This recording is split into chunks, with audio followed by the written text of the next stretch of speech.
وأفعالنا من يهده الله فلا مضل له ومن يضلله فلا هادي له ونشهد أن لا إله إلا الله وحده لا شريك له ونشهد أن محمدا عبده ورسوله أرسله إلى الناس كافة بشيرا ونذيرا وداعيا إلى الله بإذنه وسراجا منيرا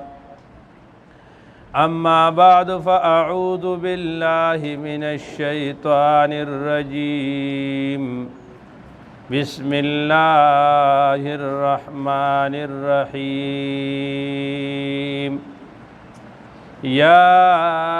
أيها الذين آمنوا ادخلوا في السلم كافة ولا تتبعوا خطوات الشيطان إنه لكم عدو مبين وقال رسول الله صلى الله عليه وسلم المسلم من سلم المسلمون من لسانه ويده أو كما قال عليه الصلاة والسلام گر تو در قرآن دے اگ بگریختی باروان انبیاء آمیختی گر تمہیں خواہی مسلمان زیستن نیست ممکن جز بقرآن زیستن ان اللہ و ملائکتہ یصلون علی النبی یا ایہا الذین آمنوا صلوا علیہ وسلموا تسلیما درود شریف پر شوق سروے اللہم صلی علی سیدنا مولانا محمد افضل صلواتک بعدد معلوماتک وبارک وسلم وصلی علیہ. حضراتو داستاسو مخد اجماکم آیات کریمہ تلاوت کو په دې آیات باندې تیر شوي جمعه باندې هم څه خبره شوې وه چې الله جل شانه موږ ته فرمایي چې و بندگانو و مؤمنانو ادخلوا تاسو داخل شئ فی السلم په اسلام کې کافتن ټول ولا تتبعوا خطوات الشیطان تاسو د شیطان تابعداري مکوئ دا شیطان تاسو د پاره ظاهری دشمن دی. ما عرض کړو چې اسلام او مسلمان د اسلام په لفظ کې د اسلام معنا موږ ذکر کړی و چې دا انقیاد ته وایي دا اطاعت ته وایي دا تابعدارۍ ته وایي. په کائنات کې دا څومره څیزونه چې تاسو ته ښکاري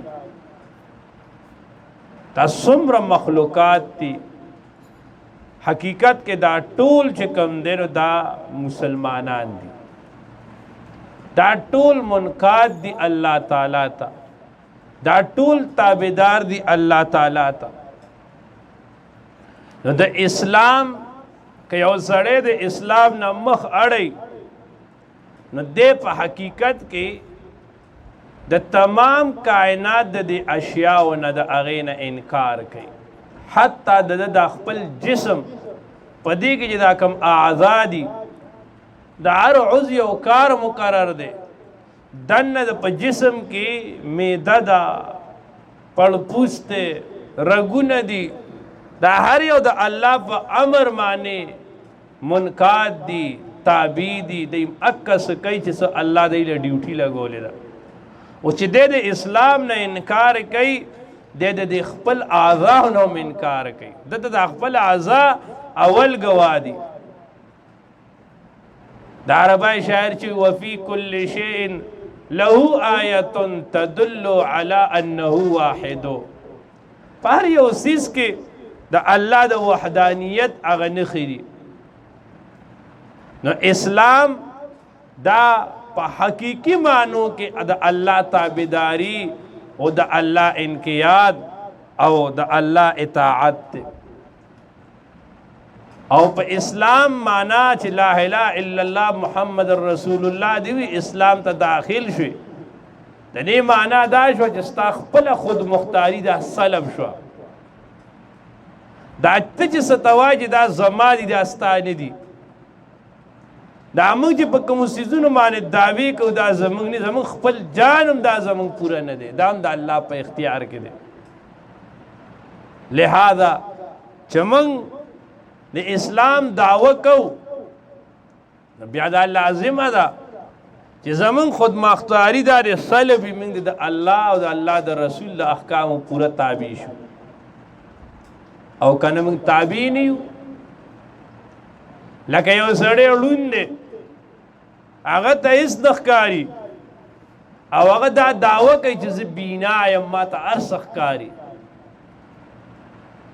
نو هغه ته به خلک به د خپله دعوه کې دروغجن وي. یو سړی معذوره د خپې نشته دی او د ده دعوه دا ده چې زه خو ښکلی ګرځېدی شم، ده ته به خلک دروغجن وي به د خپله دعوه کې. ولې په دی چې د کوم څیز معذور او نابینه وای دی ته چې هغه سره نظر نشته، نظر د کوم ځای نه راغی. لہذا همدک کرانګې که یو سړی ځان ته مسلمان وای او د اسلام کارونه نه کوي، دی منقاد نی، دی پوره د الله تابعداري نه کوي، انو دا په صحیح معنو کې مسلمان بنی، دا به کامل مسلمان نی. صرف په الفاظو سره صرف یو سړی کلمه وای لا اله الا الله محمد رسول الله، دی تصدیق نه کوي، دی به پوهیږي نه د ده زړه د هغې تابع نه دی، نو صرف په الفاظو باندې هغه ته څه فایده نه ملاویږي. الفاظ دې کېدای شي چارج الفاظ یو سړی په مثلا تږی دی او دې په خوله باندې ډېر اوبه کوي، دې سره د تنده نه ماتېږي. یو سړي له ساړه شوي دي، یخ دی او دې په خوله باندې ټوله ورځ لګیا دی بړستن کوي، دې سره دې ګرمیږي نه. همدک کرانګې صرف د اسلام په دعوه باندې چې موږ د دعوې د اسلام کوو او نور د الله احکامو ته هغې ته د موږ ځان نه تیارو، نو موږ به مسلمانان نه یو، موږ ته به کامل مسلمانان نشي ویلی. او په اسلام باندې چې کومه نتیجه مرتب کیږي هغه نتیجه هغه به په موږ باندې صحیح نه مرتب کیږي. اصل اسلام بدایي چې موږ په حقیقي معنو کې په رښتیا معنو کې د خدای تابعدار شو، د الله د رسول حکمونه ومنو او موږ په صحیح معنو کې د خدای خدایي ومنو، موږ په حقیقي معنو کې الله خپل خالق مالک متصرف وګڼو او موږ په حقیقي معنو کې د تمام طاقت سرچشمه د الله وګڼو. او ولې بني په کائنات کې دا څومره څیزونه چې دي، په کائنات کې دا څومره طاقتونه چې دي، دا ټول عارضی دي، دا عطائی دي، دا الله ورکړي دي، او دا الله طاقت دا اصل له ګورې جی موږ له الله سترګې راکړي دي، اوس به دې سترګو باندې موږ مخامخ ګورو خو که لږ غوندې د دې مخې ته پړده راځي بیا موږ ته څه نه ښکاري یو طرف ته ګورې څه څیز ته ګورې مخې ته هلکه ته لرې شه وایي ما ته نه ښکاري او چې دې طرف ته وګورو نو دې طرف ته راته څه نه ښکاري او چې مخې ته ګورو نو شا ته راته څه نه ښکاري او دا زموږ د نظر حال دی خو د الله جل شانه نظر او تمام کائنات تا تمام عالم تا الله ګوري او د الله نه څه څیز پټېږي نه حتی چې په تکه توره شپه کې په تک تور ګټ باندې یو تک تور میږی روان دی نرې الله هغه هم ویني منګه اورو زمنګ د اوریدو طاقت دا محدود دی حتی یو سړی لګیای بل سره په موبایل باندې خبرې کوي هم په دغه کامره کې بل چا سره خبرې کوي دی ورته یاره صبر وکړه زه نه اورم دی چې خبرې کوي نو که یو تن خبرې کوي دویم سره شروع شي نو دی وایي یاره اوس زه نشم اورېدی خو الله جل شانه داسې ذات دی چې د بابا آدم علیه السلام نه والې در دې دمه پورې دا څومره مخلوقات دي دا ورته ټول په یو میدان راجمع شي او هر یو الله ته آواز ورکوي هر یو د الله نه غواړي الله اکبر الله د هر یو هغه اوري او صرف اوري یې نه چې هر یو جدا جدا څیز غواړي او د الله جل شانه داسې خزانې دي چې د الله خزانې خالی کېږي نه دا د الله طاقت دی ومنګ طاقت خو ډېر محدود دی او ما تاسو ته ووایي دا د دنیا دا کل څیزونه دا د الله دپاره منقاد دي دا مسلمانان دي او د دنیا د کائنات د پاره دا اسلام دا روح ته بنیادی او چې کله دا روح لري شي انو بیا دنیا به ختم شي ګورئ جی تاسو بلرې مزه خپل ځان ته سوچ وکئ د انسان په جسم کې زمونږ ستاسو په جسم کې دا څومره اعضا دي دا هر یو عضو اندام دا د بل نه مخالف دی هر یو اندام چې کم کار کوي هغه د بل اندام نه مخالف دی هغه بل نشي کولی مثال کے طور پر سترګې لیدل کوي نو د ټول جسم بل داسې ځای شته چې هغه لیدل کوي غوږونه اورېدل کوي صرف غوږ اوري جسم کې بل ځای اورېدل نه کوي زور پسې داسې د هر عضو د هغې خپل جدا جدا کردار او کار دی خو تاسو ته پته شته دا مخالف اعضا دا چا یو ځای کړي دي دې نه چا یو جوړ کړی دی دې مخالف اعضاو کې بنیادي څیز روح ته روح چې کله دې جسم کې د روح واچو نو بیا که خپه خوږېږي نو په هغه باندې غوږ هم درمند دی په هغه باندې سترګه هم درمنه ده په هغه باندې پوزه هم درمنه ده ټول جسم پې درمند دی داسې یو عضو ته دی د وضاحت ډېر نه کوم او همدغه انسان دی د ده نه دا روح لرې که او بیا راځه د ده نه لاس کټ کو سترګه به اوښکه وبهیئ د نه ژبه کټ کو سترګه به اوښکه وبهیئ په ده باندې ته مثلا خپه دې کټ کې هسې چې یو دشمن په سړي باندې راځي خپه ولوئ نو لاس د هغه دفاع کوي بیا به دا لاس راپاسي دفاع له ولې مسله څه وشوه وجګ کې روح هغه روح پکې نشته دی پته ولګېده چې دا ټول جسم دا اعضا د دې په یو کولو کې بنیادی کردار دا د روح دی. هم دکرنګې د کائنات د پاره اسلام او دین دا روح دی. او کله چې دا روح دا موجود وي نو ګوره په کور کې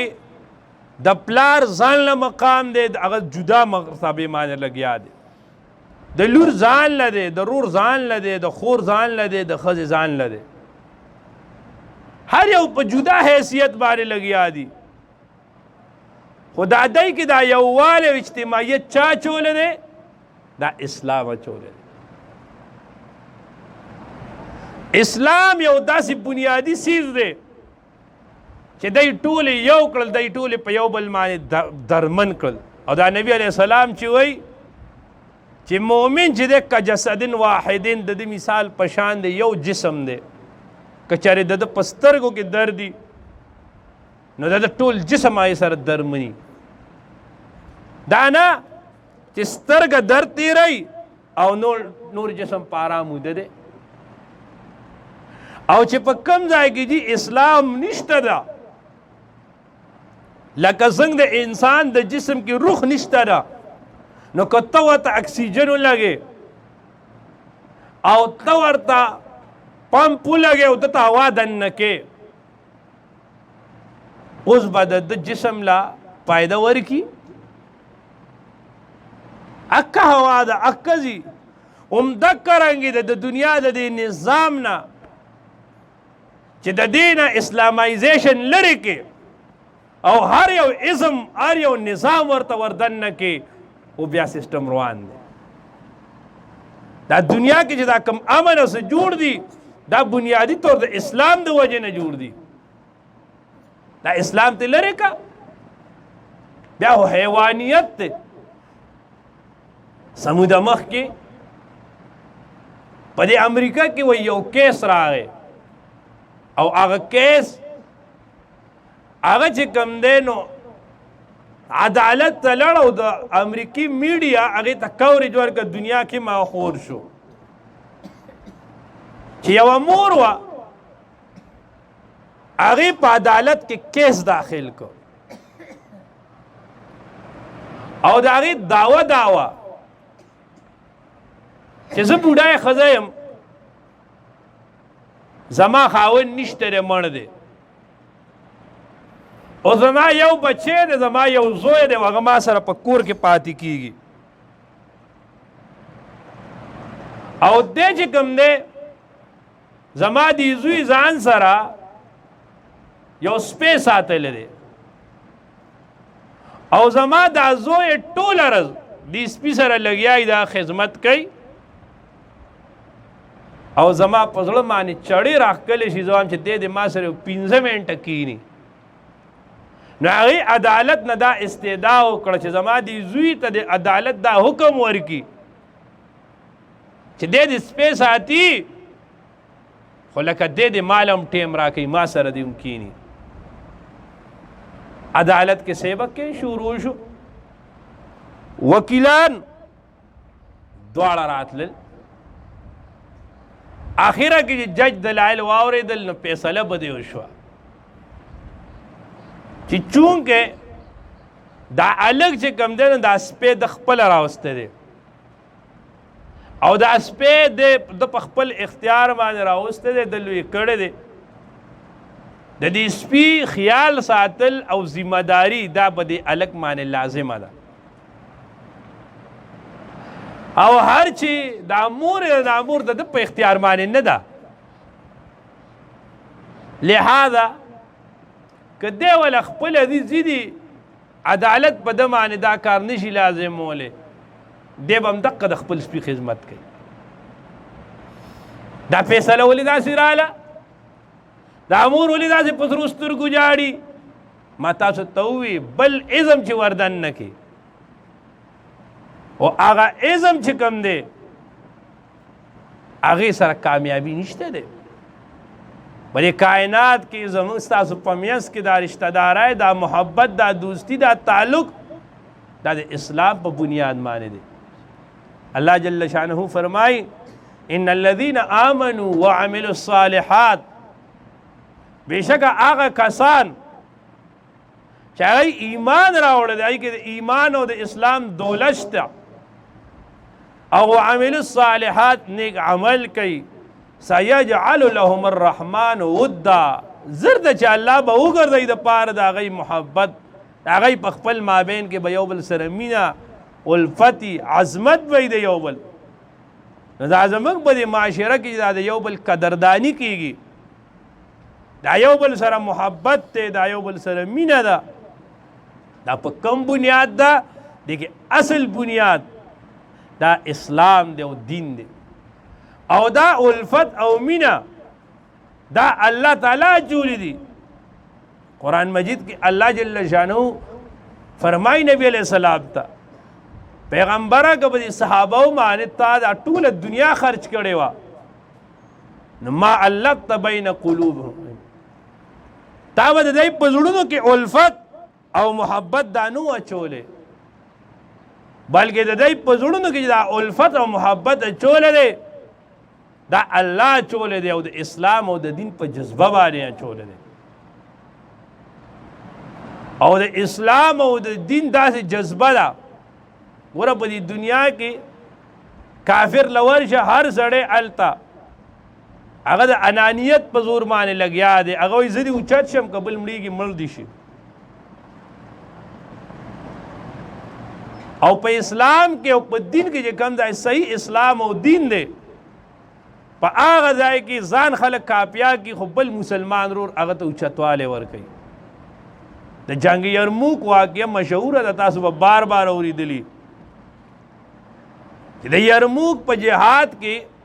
صحابه کرام زخمی پراتو، سخت گرمی وا په میدان باندې،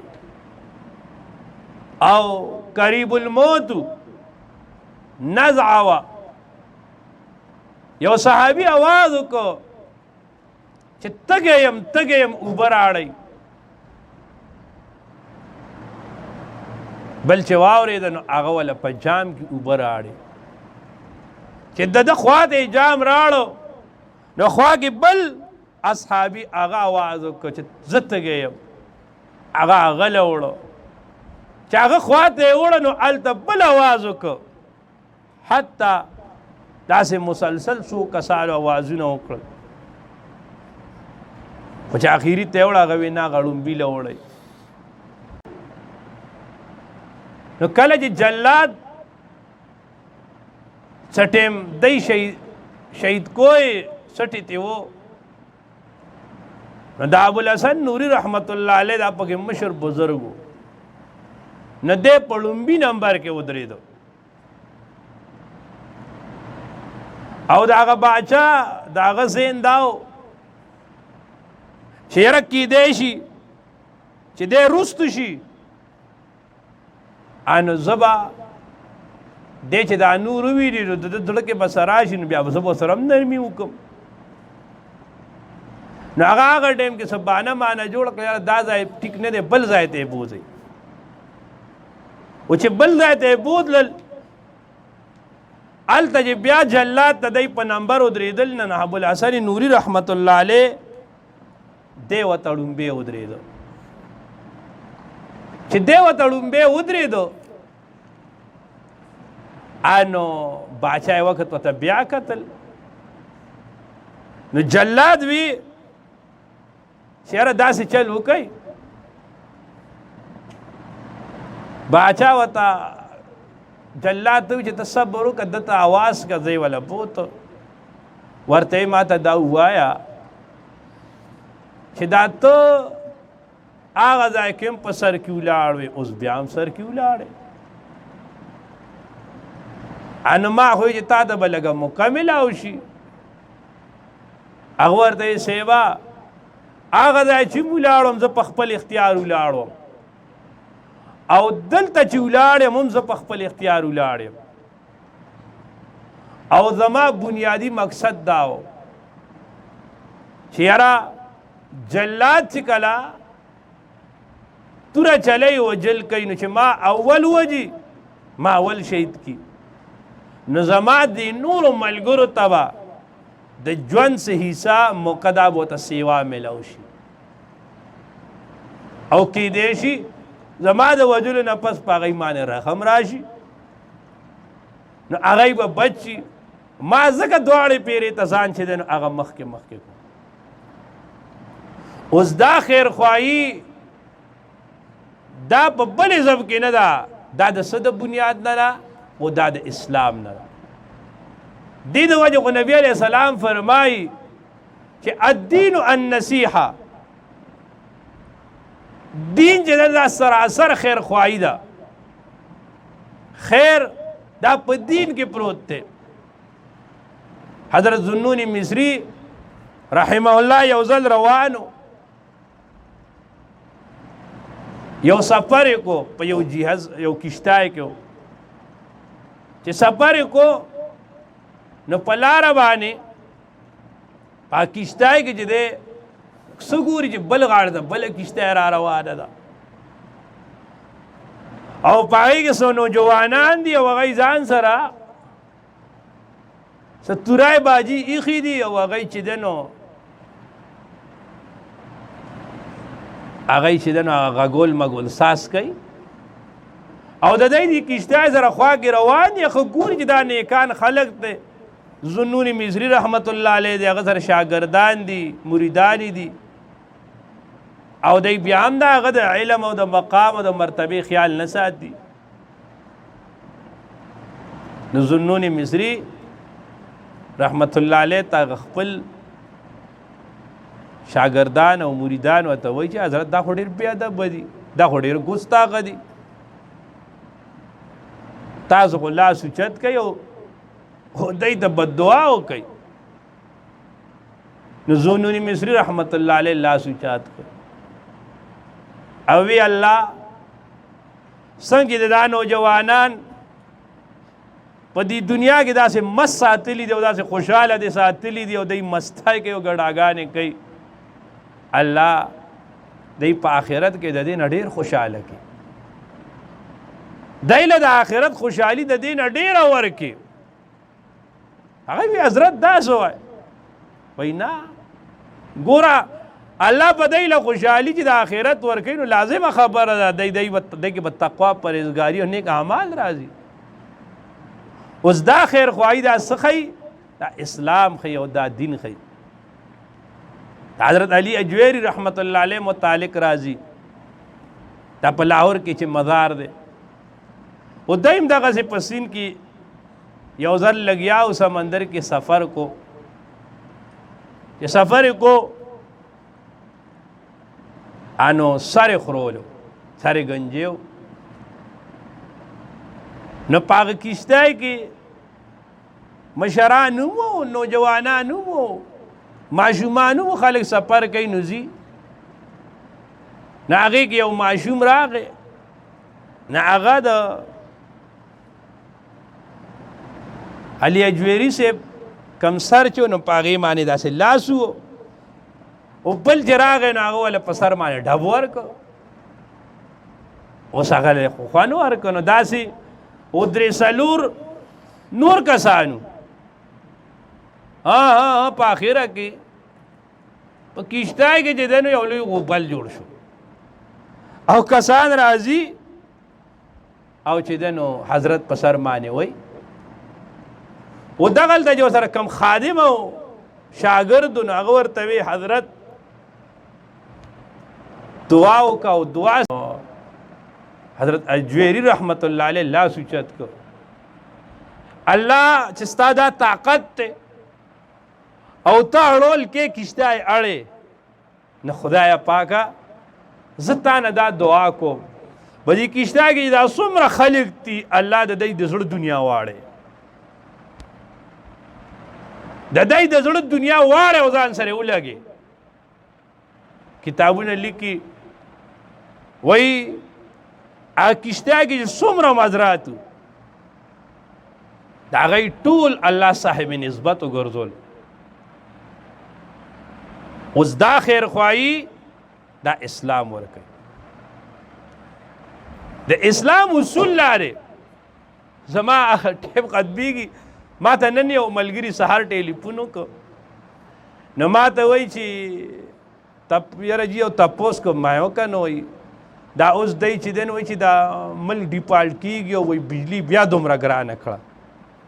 او وایي غریب سړی د هغه چې دی نو 200 روپۍ مزدوري ده